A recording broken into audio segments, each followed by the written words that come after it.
మాట ఏ మాట కూడా నాలో రాకుండా కేవలం మిమ్మల్ని మహింపరిచే మాటలే మీరే మీ ఆత్మ సహాయాన్ని నాకు దయచేస్తారని, నడిపిస్తారని, కొనసాగిస్తారని, కృప చూపుతారని యేసు పరిశుద్ధమైన నామమును బట్టి అడుగుచున్నాను నా పరమ తండ్రి, ఆమేన్. అందరికీ వందనాలండి. అందరికీ ప్రత్యేకమైన వందనాలు. అలాగే ఈ అవకాశాన్ని ఇచ్చిన దైవజనులకి, తోమసాయి గారికి, మురళి గారికి, మనోహరం గారికి, అనిల్ గారికి, స్టేజ్ మీద ఉన్న అందరికీ కూడా నా హృదయపూర్వకమైన వందనాలు తెలియపరుస్తున్నాను.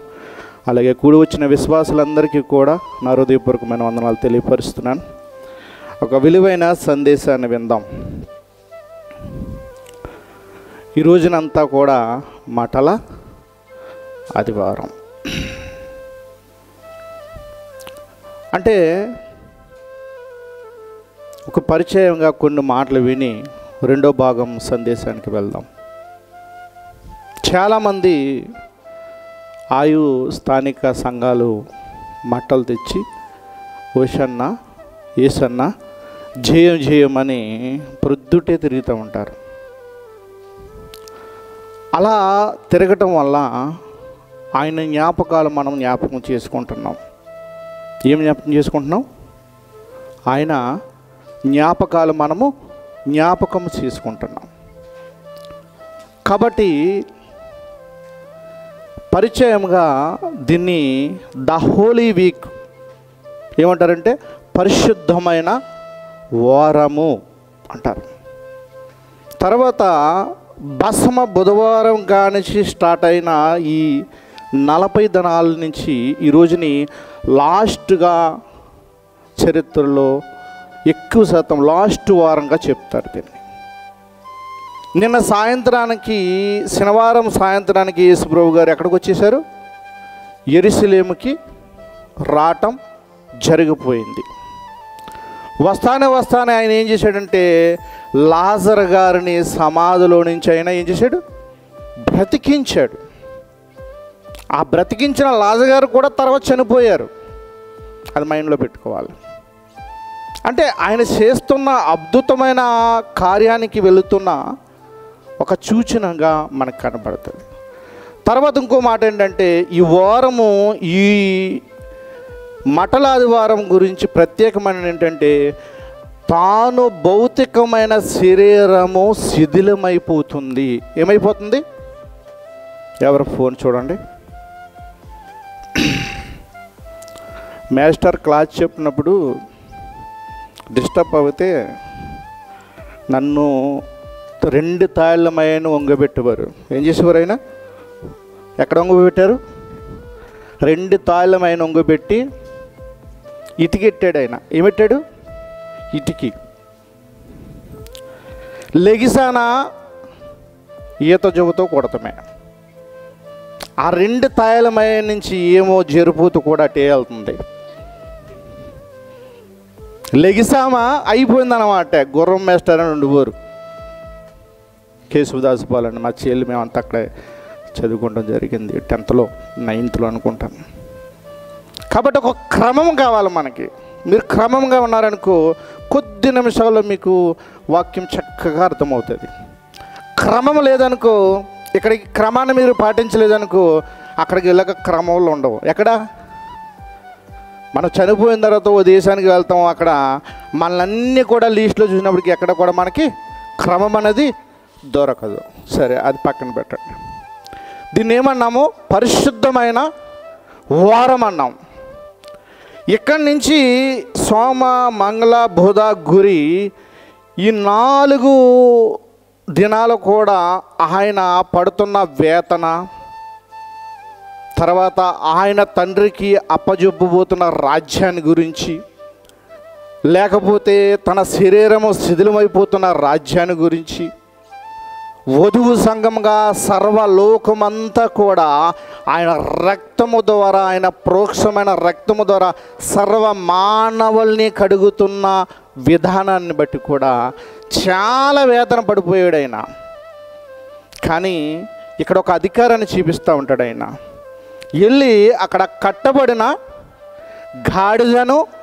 గాడిద పిల్లలను కూడా ఏమంటాడు ఆయన? తీసుకురావాలి. ఒక మత్తయి గారు గాడిద పిల్లని మెన్షన్ చేశారు. మార్క్ గారు, యోహాను గారు, లూకా గారు మాత్రం గాడిద పిల్లనే రాయబడ్డది. దానికోసం అభ్యంతరం పడకూడదు. పరిశుద్ధాత్మ ఇక్కడ ఎలా ప్రేరేపించారు, అక్కడ అలా ప్రేరేపించారు. దీనికోసం స్కేల్ ఎట్టి ఇది అది మనం చూడకూడదు. మనమే తప్పు. బైబిల్ మాత్రం ఎప్పుడు కూడా పరిశుద్ధమైన పవిత్రమైన గ్రంథం. మన అర్థం అవ్వక, అందులో భాష శైలి, దాని భావము, దాని మీనింగు మనకు అర్థం అవ్వక ఇటు కూడా మనం స్పీడ్గా తీసేస్తాము. అలా తీయకూడదు. జాగ్రత్తగా మనం చదవాలి. డబ్బులు చూడండి, మనం లెక్కెట్టుకున్నప్పుడు ఎలా లెక్కెట్టుకుంటాం? ఇలాగ తక్కువ వచ్చిందంటే రెండోసారి మళ్ళీ రిపీట్ చేస్తాం. అలాగే ధనం మీద ఉన్న శ్రద్ధ వాక్యం మీద మనకు ఉండాలి. అప్పుడు మనం అనుకున్నవన్నీ కూడా వెళ్తాం అన్నమాట. రైట్. దానియేలు గ్రంథానికి వెళ్ళినప్పటికీ బబులోను నెబుకద్నెజరుకి ఒక కళ వస్తుంది. ఆ కళ్ళను ఇంకెవ్వరూ చెప్పకపోతే దానియేలు చెప్తాడు దానికి భావం. ఒక ప్రతిమ వస్తుంది. ఆ ప్రతిమ వచ్చినప్పుడు ఆ ప్రతిమలో శిరస్సేమో బంగారం అని, నెక్స్ట్ ఏమో వెండని, నెక్స్ట్ ఏమో ఇత్తడని లేకపోతే రాగని, తర్వాత ఏమో ఇనిమి మట్టి అని ఉంటుంది. తర్వాత ఇంకోటి ఉంటుంది, చేతి సహాయము లేక. ఏమన్నాడు ఆయన?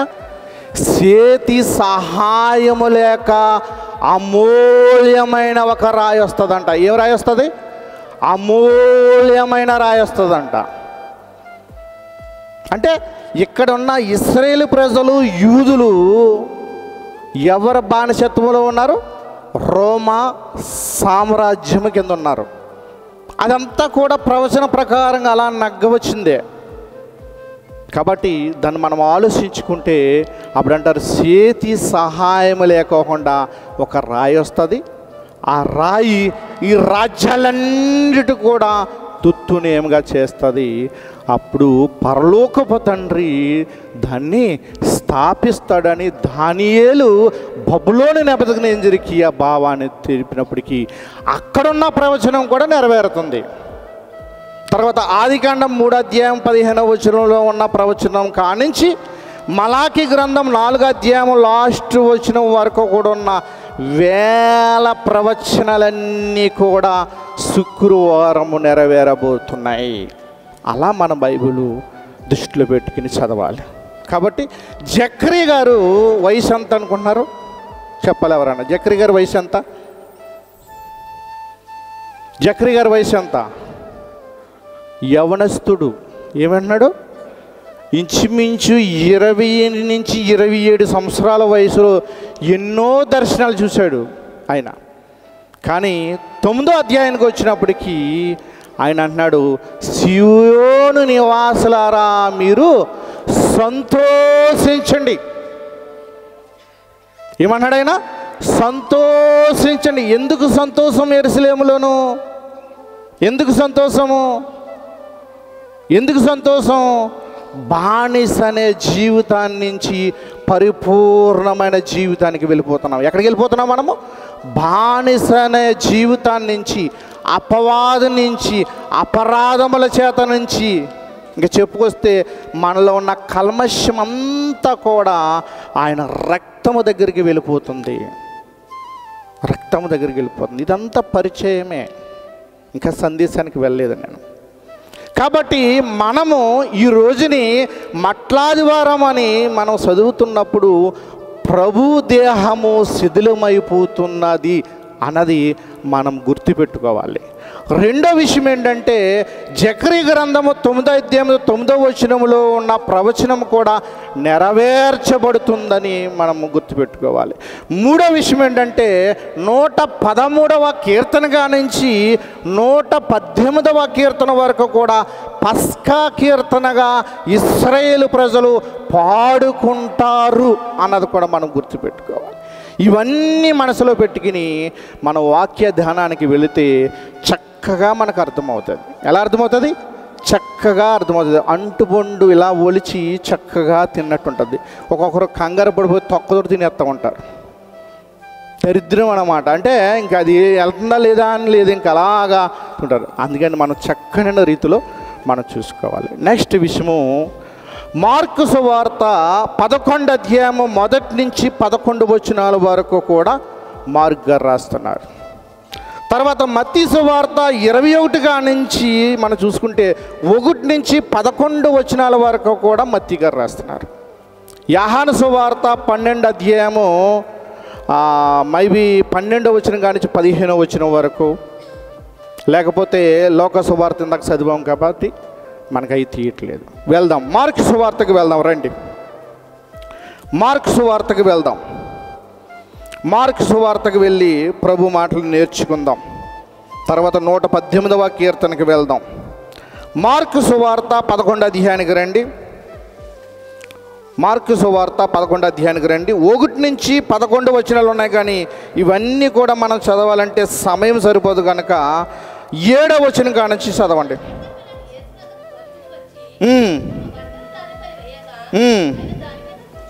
కూర్చుండును, అనేకులు బట్టలను దారి పొరుగున పరిచిరి, కొందరు తాము పొలములో నరికిన కొమ్మలను పరిచిరి, మరియు ముందు వెళ్ళుచుండువారును, అంటే ముందు వెళుతున్నవారును వెనక వచ్చిచున్నవారును జయము. సర్వమానాలకి చదవవచ్చిన వచనము, జాగ్రత్తగా మనం ఆలోచించుకోవచ్చిన వచనాలు ఇవన్నీ. ప్రభు పేరట వచ్చేవారు స్తుతింపబడునగాక. ఏమన్నాడైనా? స్తుతింపబడునగాక. సర్వ మానవులకి జరగబోతున్నది ఒక కళ్యాణంగా మనం ఇక్కడ గుర్తించాలి. చాలామందికి అది అర్థం అవ్వదు. మనకు అర్థం అవ్వక మనం ఇంకా కొన్ని విషయాలు విడిచిపెట్టలేము. కొన్ని విషయాల మీద మనకి ఎక్కువ ఇష్టాన్ని చూపిస్తూ ఉంటాడు అపవాది. చూద్దాంలే చేద్దాంలే ఉంటాడు. కానీ మనం చాలా జాగ్రత్తగా నేర్చుకుంటే అవన్నీ కూడా మనకు అర్థమవుతాయి. అవన్నీ కూడా అర్థమవుతాయి. దేవునిలో మనం ఎదిగివారంగా ఉంటాం. జయము. తర్వాత అన్నాడు ఆయన, ప్రభు పేరట వచ్చేవాడు స్తుతింపబడునుగాక. ప్రభు పేరట ఎవరొచ్చారు? ఎవరొచ్చారు? యేసుక్రీస్తు ప్రభువారు వచ్చారు. ఎందుకు వచ్చారు ఆయన? ఇల్లుని కడతానికి. 69వ కీర్తన 6, 7 వచనాల్లో ఉంటుంది, నా ఇంటిని గురించిన ఆసక్తి నన్ను భక్షిస్తున్నది, తినేస్తున్నది. ఇందాక అన్న పాడారు, పొడి చేశారు ఆయన్ని. నీ కుటుంబంలో నీ కోసం దెబ్బలు తినమంటే మనం దెబ్బలు తింటామా? చెప్పండి. శిక్ష ఆయనే వేసాడు, ఆయనే తీసుకెళ్ళి మీరు ఏమంటాం పోలీసులతోటి? ఆయన్నే కొట్టండి, బుద్ధి వస్తుంది అంటాం. మనం తినగలవా అలాగా? ఒకవేళ భార్య భర్తలను అడుగుతున్నాను, భార్య కోసం దెబ్బలు తినగలవా, భర్త కోసం దెబ్బలు తినగలవా? ఏమన్నాను? అస్సలు అవసరమైతే ఈవిడి శిక్ష ఈవిడికి పడవచ్చిందే అంటాం మనం. కానీ నీ పాపము, నా పాపము, పుడుతున్నవారి పాపము, పుట్టబోతున్నవారి పాపము, సర్వ పాపములన్నీ కూడా ఎక్కడైపోయి? యోహాను గారు రాసిన మొదటి పత్రికకి వెళ్దాం. ఒకసారి యోహాను గారు రాసిన మొదటి పత్రికకి వెళ్దాం. 8వ వచనం, మనము పాపము లేనివారమని చెప్పుకున్న ఎడల, అసలు చెప్పుకోకూడదు నువ్వు పాపం లేదని, చెప్పుకోనేకూడదు నువ్వు. నేను పాపిష్టురాల్ని, నేను పాపుణ్ణి అన్న, ఇప్పుడు ఆయన రక్తం ద్వారా స్వస్థపరచబడ్డాను. ఆయన రక్తాన్ని ద్వారా నేను విమోచింపబడ్డాను. ఆయన రక్తము నన్ను కడిగింది. ఇంచుమించు 98-90 సంవత్సరాలకు రాస్తున్నాడు ఈయన. యోహాను గారు వృద్ధాపనంలో రాస్తున్నాడు ఈయన. ఏమన్నాడు ఆయన? మనము పాపము లేని వారమని చెప్పుకున్నాడు, మనల్ని మనమే మోసపుచ్చుకుందుము. అంతే. మనం ఎప్పుడైతే మన సొంత నిర్ణయం తీస్తామో అప్పుడే మన వికెట్ వేరే దిక్కు వెళ్ళిపోతుందని అర్థం చేసుకోవాలి. సొంత నిర్ణయాలు ఎప్పుడు తీసుకోకూడదు దేహం విషయంలో. నీ దేహం ఎవరిది? ప్రభుది. ప్రభు వచ్చి నివసిస్తున్నాడు నీలో.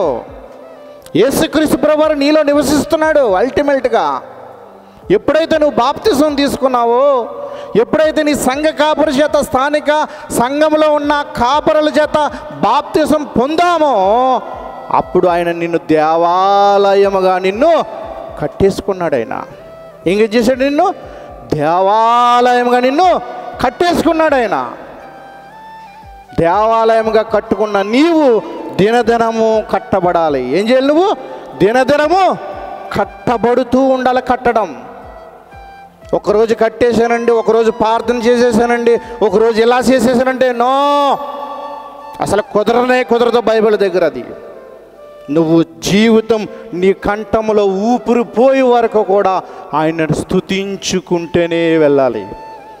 దావీదుకి 10,000 కొలిదిని, సౌలుకి 1,000 కొలిదన్న దావీదు కత్తి పట్టుకుంటే యుద్ధము చేసిన దావీదు గజగజ సలికి వణికిపోతున్నాడు. రాజుల మొదటి గ్రంథంలో మీకు కనపడతా, తీయక్కలొద్దు.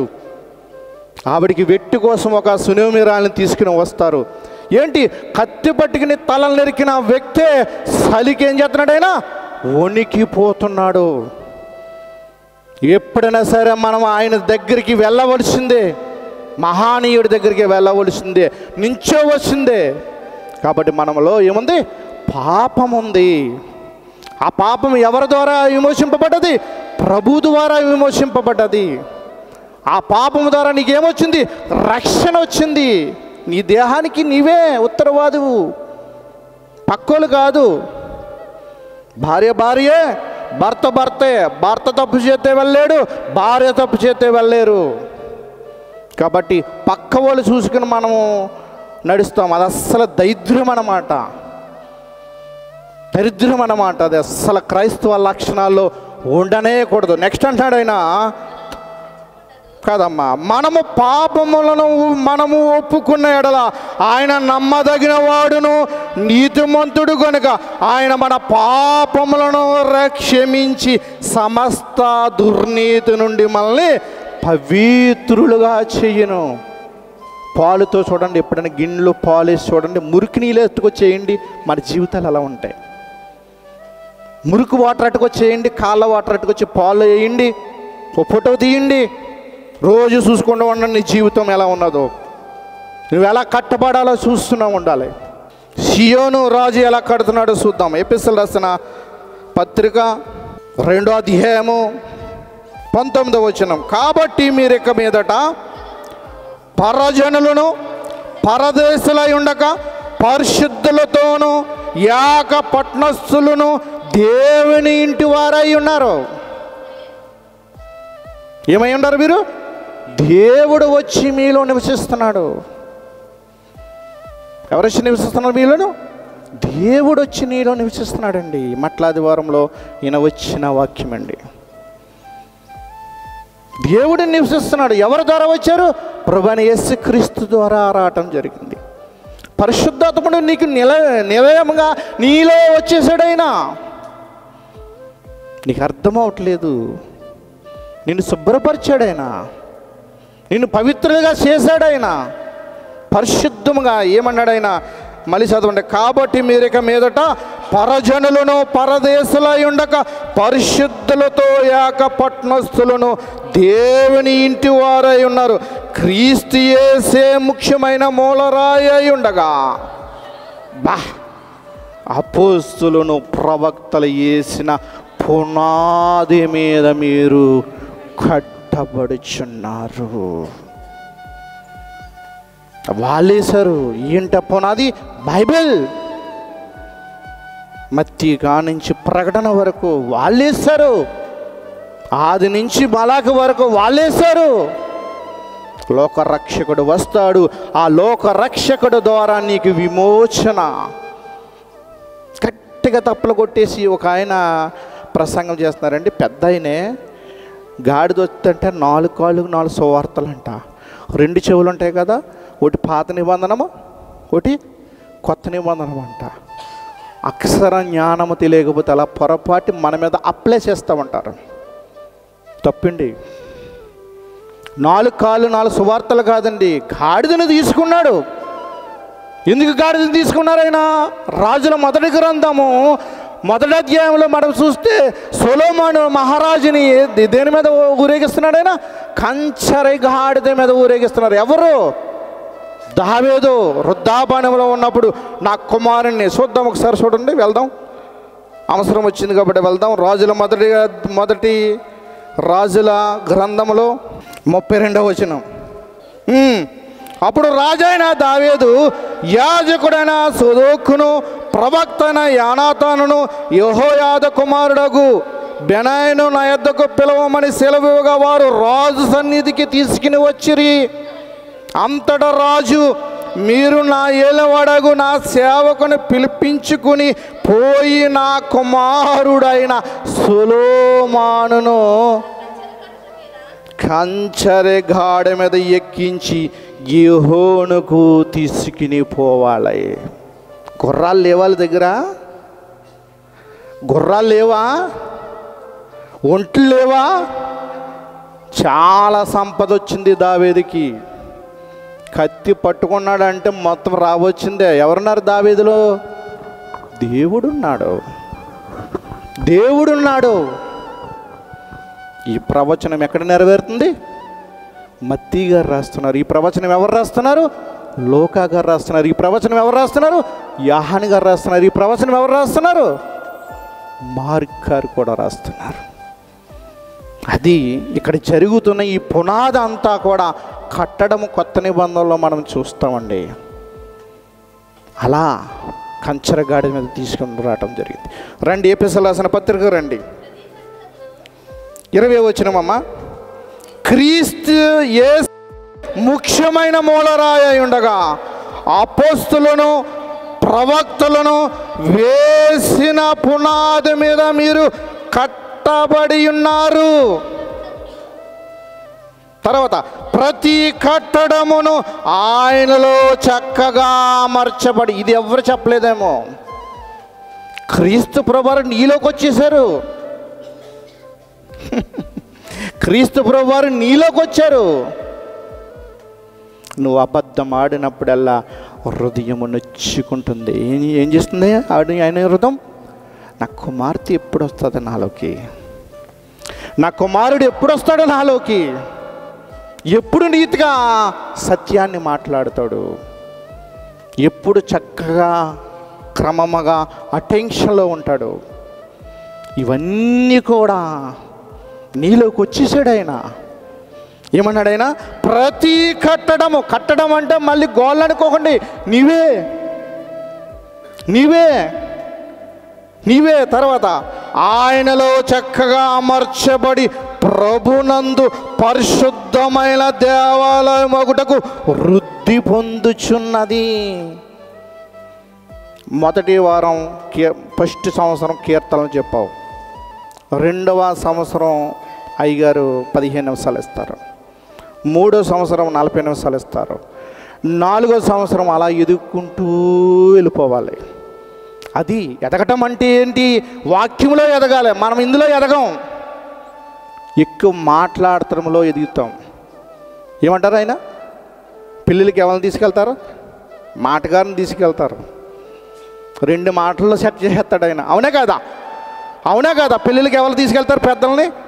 2 మాటగారులు తీసుకెళ్దామండి, 2 నిమిషాల్లో తీసుకెళ్ళి ఎదరాబెదర నుంచి కుర్రోడికి అస్సలు సంబంధం లేదండి, అయ్యో అమ్మాయి ఎంతండి అంతేనండి. తర్వాత 2 నెలల నుంచి ఉంటాయి ఇంకా వాళ్ళ ఫ్యామిలీ వీళ్ళ ఫ్యామిలీ పోలు చేసుకుంటాం. మీరు ఎలా చెప్పారు, ఆయన ఎలా చెప్పారు, వీళ్ళిద్దరూ పరారీలు తీసుకువచ్చిన డబ్బులన్నీ కూడా తీసుకుని వెళ్ళిపోతారు. దాని విషయంలో కాదు నువ్వు ఎదగవచ్చింది, వాక్యం విషయంలో మనం ఎదగాలి. తర్వాత ఏంటంటున్నాడైనా? ఆయనలో మీరు కూడా ఆత్మ మూలముగా దేవునికి నివాసన స్థలమై ఉండుటకు కట్టబడుచున్నారు. కట్టబడుచున్నారు. ఇంకా అలా కట్టుకుంటూ వెళ్ళిపోవాలి నువ్వు ఊపిరున్నంతసేపు. అప్పుడు నువ్వు మృతి పొందిన తర్వాత, నేనే మృతి పొందిన తర్వాత ఒకవేళ మీరు వెళ్ళిపోయి నేను ఆగిపోవచ్చు నరకంలో. బాగుంది కదా? మీరు వెళ్ళిపోవచ్చు, మేము ఆగిపోవచ్చు. ఎందుకంటే ఒకవేళ మేము సరిగా లేకపోతే దండి దానియేలు గ్రంథానికి వెళ్దాం రండి, చరిత్ర చూసుకుని వద్దాం. దానియేలు గ్రంథం 2వ అధ్యాయము. ఆ రాజుల కాలములలో పరలోకమందున్న దేవుడు ఒక రాజ్యమును స్థాపించును, అది ఎన్నటికి నాశనము కలగలేని రాజుగారు నీలోకి వచ్చేసారు. ఏమైపోయారు నీలోకి? రాజ్యము నాశనము లేని మహారాజాకు యేసుక్రీస్తు ప్రభువారు నీలోకి వచ్చేసారు. ఆ రాజుల కాలంలో ఏ రాజులు? బబులోను నెబుకద్నెజరు రాజు, తర్వాత లాస్ట్ సామ్రాజ్యమైన రోమా సామ్రాజ్యము ఒక రాజ్యము. ఆ రోమా సామ్రాజ్యం కింద బానిసలుగా పట్టుబడుతున్న యూదులు, మక్కాబీయులు, ఇవన్నీ కూడా వెళ్ళిపోయే కాలంలో లాస్ట్ సైనికులు ఎవరళ్ళు? రోమా సైనికులు. ఆ రాజుల కాలములలో ఏమవుతుంది? పరలోకముందున్న దేవుడు ఒక రాజ్యమును స్థాపించును, దానెన్నటికీ నాశనము కలగదు. ఎవరైతే బాప్తిసము తీసుకుని సేవకులు చెప్పిన వాక్యాన్ని విని మారు మనసు పొంది పోన్లే మనం తగ్గుదాములే అని ఎవరైతే బాప్తిసం తీసుకుని రక్షణ అనే కృప కిందకు వస్తారో వాళ్ళకి తప్పంట. ఏమన్నాడు ఆయన? మళ్ళీ చదవమ్మా. ఆ రాజ్యము దాని పొందిన వారికి కాక మరెవ్వరికీ చెందదు. నీకు రాజ్యం అర్థం అవ్వకపోతే అంతే, తిరుగుతావు అలాగా. రాజుగారు అర్థం అవ్వకపోతే అలా తిరుగుతావు. పరిశుద్ధమైన గ్రంథం నీకు అర్థం అవ్వకపోతే అలా తిరుగుతావు. లోకంలో తిరుగుతావు, ఇటు ఎక్కుతావు, అటు తిరుగుతావు, ఇటు తిరుగుతావు, అటు తిరుగుతావు, ఇది అంటారు, అది అంటారు, ఏయో నీరసాలు వస్తాయి, మంచాన పడతావు. అప్పుడు అంటారు పాస్ట్ గారిని కేకేయండి, బాప్తిసం తీసుకోవాలి. నేను ఎప్పుడు మరణము తాకిన తర్వాత దేవుడు గుర్తొస్తాడు. మరణము తాకముందే దేవుడు నీకు తెలియాలి. అవునంటారా కాదంటారా? మంచం మీద ఉన్నప్పుడు దేవుడు గుర్తొస్తాడు నీకు, అంతవరకు కూడా దేవుడు గుర్తురాడు. అప్పుడు కేకేయండి పాస్ట్ గారిని, ప్రొద్దుట నేను ములిగేయాలనుకుంటారు. అలా ఇచ్చేస్తే పాస్ట్ గారికి పనిష్మెంట్ ఉంటుంది, తీసుకున్న నీవు ఇంకా 2 అంతలు కదా అగ్నిగుండంలో పడేసేస్తాడు. ఎందుకని? ఎవరితో కూడా గేమ్ ఆడినా దేవునితో ఎప్పుడు కూడా ఆటలు ఆడకూడదు. చదువుకుని వచ్చాం కదా 104వ కీర్తనలోను, మకరములంట ఆయన చూసి సంతోషిస్తున్నాయంట, ముసల్లో పక్షులంట ఆయన చూస్తూ ఏమన్నాయి? ఆనందపడుతున్నాయంట. సర్వము ఆయన చేతిలో తిరుగుతూ ఉంటే ఒక్క మనిషే 8వ కీర్తనలో ఉంటుంది, మనిషిని జ్ఞాపకం చేసుకుంటావు నువ్వు, వాడు ఈ హాపాటి వాడు. యాకోబు రాసిన పత్రికలో ఉంటుంది, అంతలో కనపడే ఆవిరులంటాడు. ఎక్కడైతే కొండ తీసి ఆవిరెళ్తా చూడు, అన్నం వండుతాం, ఆవిరి వెళ్ళిపోదా? ఆవిరులంటే మన జీవితాలు. కానీ బ్రతికుండగానే ఆ సియోను రాజును విశ్వసించుకోవాలి, ఆ రాజు నువ్వు తెలుసుకోవాలి. తప్పేముందండి? తప్పేమున్నా చెప్పండి. రాజుగారిని తెలిసికిని పరలోక సంబంధం అవటము సంతోషపడతాడు కదండి. 99 గొర్రెల కంటే ఒక్క గొర్రె కోసం తిరిగి వస్తే నేను ఆనందపడతానంటున్నాడు ఆయన, సంతోషపడతానంటున్నాడు ఆయన. నెక్స్ట్ రాజ్యం గురించి చదువుకున్న తర్వాత, అది ముందు చెప్పిన రాజ్యములన్నిటినీ పగలగొట్టి నిర్మూలం చేయను. కానీ ఇక్కడ ఒక విషయం చెప్తాను, యూదులను ఇశ్రాయేలు ఏమనుకున్నారు తెలుసా? వాళ్ళు మా రాజు గుర్రం మీద వస్తారనుకున్నారు. ఏమనుకున్నారు ఆయన? ఏమనుకున్నారు వాళ్ళు? మనం కూడా పొరపడతాం కదా, పెళ్ళికొడుకు ఎలా రావాలి? ముందు 4 టాటా సుమాలు రావాలి, తర్వాత బ్రేక్ కొట్టాలి, దిగాలి. అబ్బా కుర్రోడు అంటే ఆయనండి మా భర్త అని చూపిస్తాం మనం. అవునంటారా కాదంటారా? కానీ ఇశ్రాయేలు ప్రజలు కూడా అలా మోసపోయారు, యూదులు కూడా అలా మోసపోయారు. మా రాజు ఎలా వస్తాడు? గుర్రం మీద వస్తాడు అనుకున్నారు. కానీ ఆయన ఎలా వచ్చాడు? ఆయన గాడిద పిల్ల మీద. సాత్వికమైన మనసు అంట. గాడిద దేని చూచినా చెప్పనా? ఏం చేస్తుంది గాడిద?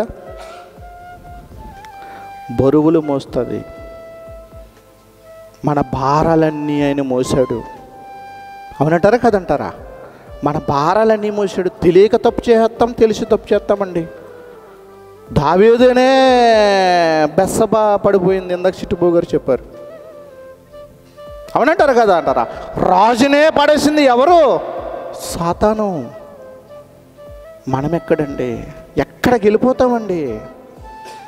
తర్వాత అన్నాడు చెప్పిన రాజ్యములన్నీ పగలగొట్టి నిర్మూలము చేయును, అది యుగముల వరకు నిలుచును. తర్వాత చేతి సహాయము లేక పర్వతము నుండి తీయబడిన రాయి ఇనుమును, ఇత్తడిని, మట్టిని, వెండిని, బంగారమును పగలగొట్టగా తమరు చూచితురే. ఇందువల్ల మహాదేవుడు ముందు జరగబో సంగతి రాజునకు తెలియజేసినాడు. కల నిశ్చయము 100% జరుగుతుంది. దాని భావం, దాని మీనింగ్ కూడా నమ్మదగినది. అదండి దానియేలు గ్రంథం. ఈ రాయిని మనం 118వ కీర్తనలో చూసుకుని వద్దాం. దేవుడు యేసుప్రభు గారు మాట్లాడుతున్నాడు తండ్రి అయిన దేవుడితో. 17వ వచనం, నేను సావను, సజీవుడనై యెహోవా క్రియలు వివరించుదును. యెహోవా నన్ను కఠినంగా శిక్షించిన గాని ఆయన నన్ను మరణమునకు అప్పగించడు. నన్ను మరణము తాకదు. పునరుద్ధానము నేనే, పస్కా పశువు నేనే. నన్ను వెంబడిస్తే నేను మీలోకి వస్తాను. నా వాక్యాన్ని వెంబడిస్తే మీరు ప్రయోజనకరం అవుతారు, పరలోక సంబంధాలు అవుతారు. ఈ నాదల సభ సంఘస్థులందరూ కూడా పర సంబంధమైన పరిశుద్ధమైన జనం అవుతారు. ఆ మురికిని విడిచిపెట్టాలి. పాలనే వాక్యాన్ని మనం వెంటాడాలి. పాలనే వాక్యాన్ని వెంటాడాలి. ఆ సాత్వికుడైన యేసుక్రీస్తు మనస్సు నీవు కలిగి ఉండాలి. మీరు రోమాపత్రిక 1 నుంచి 11 అధ్యాయం వరకు కూడా పునాది, 12 అధ్యాయం నుంచి 16 వచనం వరకు ప్రాక్టికల్ లైఫ్.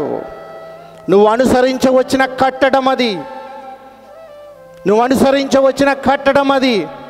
గలతీయులకు రాసిన పత్రిక 1 నుంచి 4 అధ్యాయాలు కూడా పునాది. 5-6 వచనాలు నువ్వు అనుసరించవచ్చిన కట్టడం అది. ఎపిసోడ్ రాసిన పత్రిక కానీ, పిలుపులు రాసిన పత్రిక కానీ, అలా పత్రికలన్నీ కూడా ఒకటి పునాది, ఒక కట్టడం, ఒక పునాది, ఒక కట్టడం. అలా నువ్వు చదివితే నీ జీవిత కాలం అంతా కూడా పత్రికలు ముగించుకోకుండా మనం చనిపోతాం. ఏమంటున్నాను నేను? పత్రికలు ముగించుకోకుండా చనిపోతాం మనం.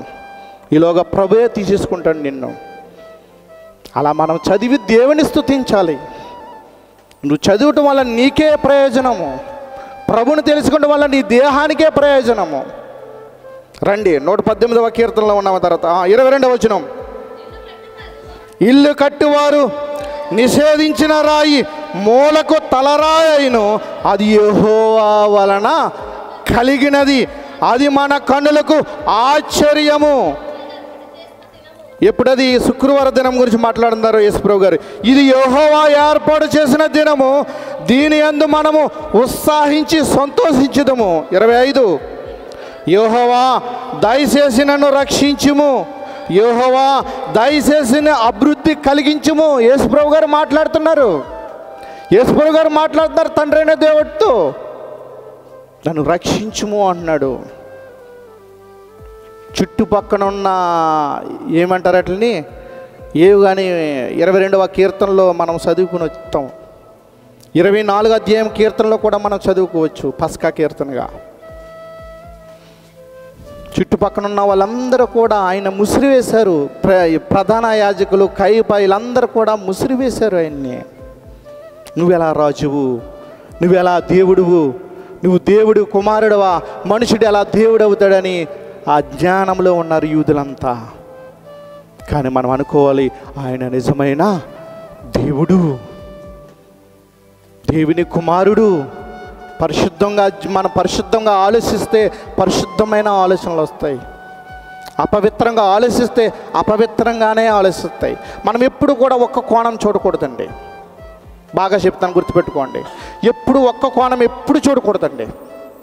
రెండు కోణాలు చూసి దాని భావం తెలుసుకుని ఎందులో తప్పు ఉన్నదో నువ్వు గ్రహించాలి. గ్రహించి ఇద్దరికి సమాధానంగా నువ్వు చెప్పాలి. అదండి భావం. తర్వాత అన్నాడు ఆయన ఇక్కడ మీకు 26వ వచనము, ఈ 26వ వచనము మత్తయి గారు రాస్తారు, ఈ 26వ వచనము మార్క్ గారు రాస్తారు, ఈ 26వ వచనము యోహాను గారు రాస్తారు, ఈ 26వ వచనము మార్క్ గారు రాస్తారు. ఏమన్నాడు ఆయన?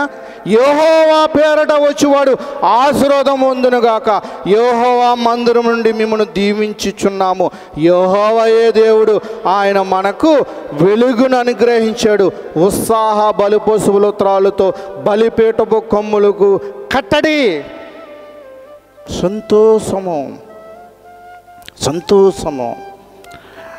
ఆయన దావీదు చదివితేనంట, జుంటి తేనెల కంటే నీ వాక్యం నాకు మధురమైంది. వాక్యం మనకు అర్థం అవ్వాలండి. వాక్యం ఎప్పుడైతే మనకు అర్థమవుతుందో అప్పుడు ప్రభుని ఎప్పుడు మనము విడిచిపెట్టుకోకుండా, ఎన్ని కష్టాలు వచ్చినా, డబ్బున్నా డబ్బు లేకపోయినా, ఇరుగు పొరుగులు మనం ఎన్ని మాట్లాడినా సహించుకుంటూ ఉంటామండి. మళ్ళీ చెప్తున్నాను, చాలామంది సాతాన్ అంటే భయపడతారు. పడుకున్నప్పుడు వెంటనే వచ్చేస్తాయి, ఎన్ని దయ్యాలు వచ్చేస్తాయో తెలియవు ఎవరి దగ్గరికి. ఎందుకని? ఎక్కడ మనస్సును ట్రాక్ చేయాలని చూస్తూ ఉంటాడు. ఎక్కడ తప్పింతే వాక్యం తెలియకుండా ఉంటుంది ఇతనికి. వాక్యం తెలిసిందా ప్రజలకు అప్లై చేసేస్తాడు. అంతే. నీ బంగారం అక్కలొద్దు, నీ బిల్డింగ్లు అక్కలొద్దు, ఏం అక్కలొద్దు. వాడికి ఏం కావాలి? వాడికి నీ దేహము పరసంబంధము కాకుండా చేయాలనే వాడి ఆలోచన అండి. వాడి ఆలోచన మనం అలా ఉండాలండి. కానీ అలా వద్దు, మనం మారిపోదాం. చాలామంది వాక్యం చెప్తుంటే సరిగా ఉండలేరు. ఎందుకు చెప్పనా? మొట్టమొదటి విషయం చెప్తాను, వాళ్ళ దగ్గర ప్రార్థన ఉండదు. రెండో విషయం చెప్తాను, బైబిల్ చదవరు. అరాకొరగా బైబిల్ చదివితే పరలోకం మనం వెళ్ళం. నీకు అక్షర జ్ఞానం ఉన్నదా? అక్షర జ్ఞానం లేదా? వాక్యాన్ని విని విశ్వసించుకుని ప్రభుని వెంటాడాలి. అక్షర జ్ఞానం ఉన్నదా? ప్రయాసపడి బైబిల్ చదవాలి. అప్పుడు ప్రభు దగ్గరికి నువ్వు దగ్గరి సంబంధంగా ఉంటావు. లాస్ట్గా 2 వచనాలు చూసి మనం ముగించేసుకుందాం. కొరింథీయులకు రాసిన మొదటి పత్రిక 6వ అధ్యాయము 17వ వచనం. అటువలే ప్రభుతో కలిసిన వాడు ఆయనతో ఏకాత్మై ఉన్నాడు. జారత్వమునకు దూరంగా పారిపోడి, మనుషులు చెయ్యే ప్రతి పాపము దేహమునకు వెలుపల ఉన్నది, కానీ జారత్వము నీ మనస్సుకు యాడవుతుంది. తన సొంత శరీరమునకు హానికరముగా పాపము చెయ్యుచున్నాడు. మీ దేహము దేవుని వలన మీకు అనుగ్రహింపబడి మీలో ఉన్న పరిశుద్ధాత్మకు ఆలయమై ఉన్నదని మీరు ఎరగరా? మీరు మీ సొత్తు కారు. విలువ పెట్టి అమూల్యమైన రక్తము, ఏ రక్తం అది? అమూల్యమైన రక్తం చేత నిన్ను శుభ్రంగా కడిగాడైనా మళ్ళీ పాపం జోలికి అస్సలు వెళ్ళకూడదు. నువ్వు పరిశుద్ధంగా జీవించాలి, పవిత్రంగా ఉండాలి. భర్త వింటలేదా? విడిచిపెట్టేయి. కుటుంబంలో వింటలేదా? విడిచిపెట్టేయి. నువ్వు మాట ప్రభులో మాత్రం కట్టడముగా ఎదిగిలాగా నువ్వు ఉండాలి. అప్పుడు నీకు సియోను రాజు అర్థమవుతాడు. అప్పుడు నువ్వు మనస్సులో చాలా సంతోషిస్తావు. పిలుపులు రాసిన పత్రికలు ఉండదు, మరలా చెప్తున్నాను, ఆనందించండి. ఆ ఆనందం నీలో కలగాలండి. అలా కలుగుతున్నప్పుడు ఇతరుల వాళ్ళు చెప్పిన ఏ మాట కూడా నువ్వు లెక్క చేయవు. ప్రభులో నువ్వు కొనసాగుతావు, ప్రభు ప్రకారంగా నువ్వు జీవిస్తావు. అట్టి కృప దేవుడు మనందరికీ మట్లాదివారంలో వినబడిన ఈ సందేశానికి అర్థం మనకు తెలుస్తుంది. నువ్వు విని విడిచిపెట్టు వారంగా కాకోకుండా దీన్ని నువ్వు పాటించాలి. మళ్ళీ మీకు చేతులెట్టి అందరికీ కూడా దండం పెడుతున్నాను, అందరికీ కూడా ప్రత్యేకంగా దండం పెడుతున్నాను. పేరు చెప్పిన చిన్నల కానించి పెద్దల కానించి వాక్యాన్ని వెంబడించు పరసంబంధమైన బిడ్డగా, పరసంబంధమైన స్త్రీగా నువ్వు కొనిబడాలి. అట్టి కృప దేవుడు మనందరికీ కూడా ఇచ్చునుగాక. ఆమె తలల మంచిని ప్రార్థన చేసుకుందాం. మమ్మల్ని మిక్కిలిగా ప్రేమించిన మా పరలోక తండ్రి, నీ ఘనమైన శ్రేష్టమైన నామాన్ని బట్టి ప్రభు, మీ విలువైన సందేశాన్ని ప్రభు మీరే మాట్లాడారని నమ్ముచున్నానయ్యా. ఇంకా మాలో మురుకు మాటలు ఉంటే అవి విడిచిపెట్టి తండ్రి ప్రభు మిమ్మల్ని ప్రభు వెంటాడిలాగా అట్టి కృప మా అందరికీ కూడా దయచేస్తావని, నడిపిస్తావని, కొనసాగిస్తావని, మమ్మల్ని ముందుకు తీసుకుని వెళతావని తండ్రి. మీరు కట్టుకున్న ఈ దేహానికి ప్రభు మీరే కదా తండ్రి రాజు, నీతి అన్నీ మీరే కదా. ఎలా నడవాలో ప్రభు మమ్మల్ని నడిపిస్తావని, కొనసాగిస్తావని, కృప చూపుతావని, ఇదిగో మీ పీకుమారుడగు, మా రాజగు, మా రక్షకుడగు యేసు క్రీస్తు వారి నామములో అడుగుచున్నాను నా పరమ తండ్రి. ఆమె అందరికీ వందనాలండి. క్షమించండి ఏమైనా మాట్లాడి ఉంటే. దేవునిలో మనం ఎదుగుదాం. ఆమెన్. రండి అయ్య గారు.